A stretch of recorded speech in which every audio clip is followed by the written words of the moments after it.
So sometimes as fabricators and creators, you never know what you're going to get requested to make.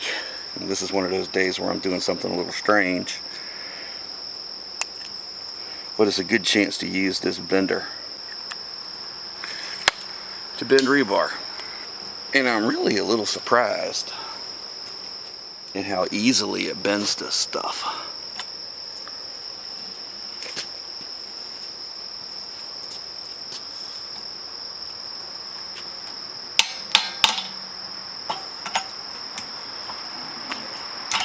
Now I do wish I could go a little more past the end there.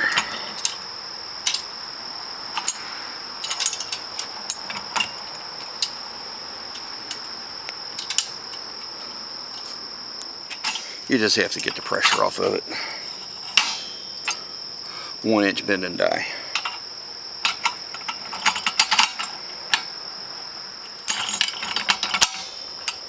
And we're ready to do the next one.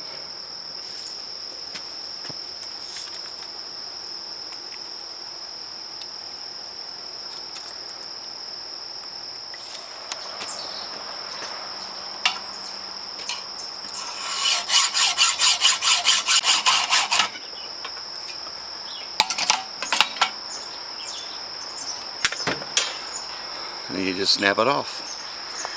There's one more completed piece of the puzzle. Just got to make about 20 more of these. So you're out on a job site. You got all this rebar. You got to cut it. You got a piece of 1 inch square steel you got to cut. It doesn't matter. You got something to cut, and you got to cut several pieces of it. And you got a chop saw. Okay, so you sit here and you measure out all your points to where you need to cut. Alright, you're still going to be off a little bit.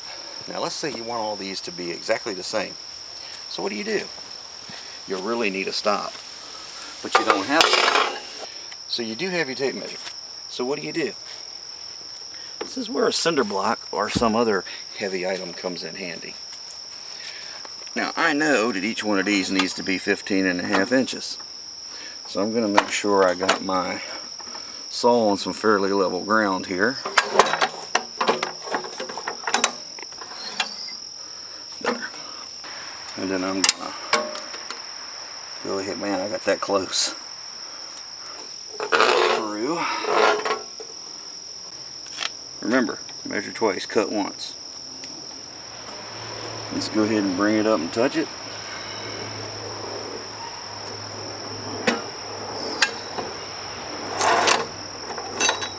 Go ahead and lock her down, pull it up, and now we're ready to go. Now you go plug your saw in and put on your safety glasses.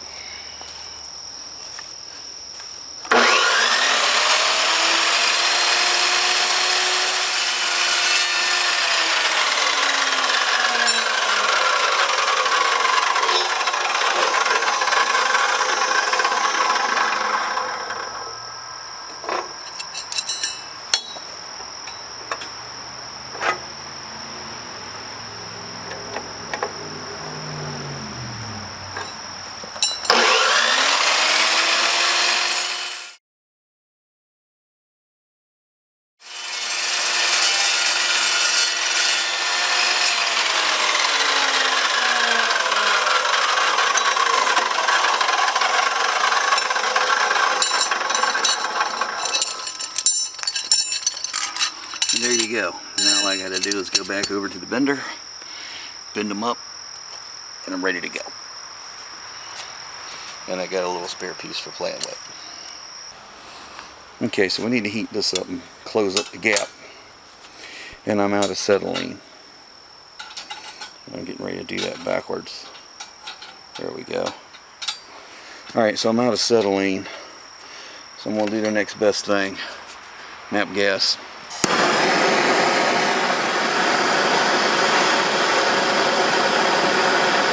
Kind of hard to see the color in it out here in the light.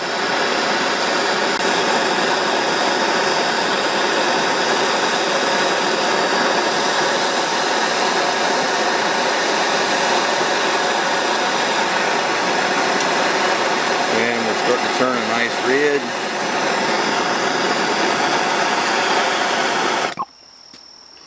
And we'll just hold it for a second while it cools.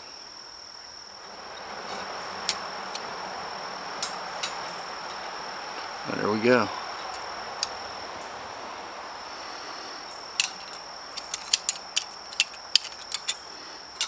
And this one's not going to come off. So I could close that up, but it's going to do. So we'll leave it like that.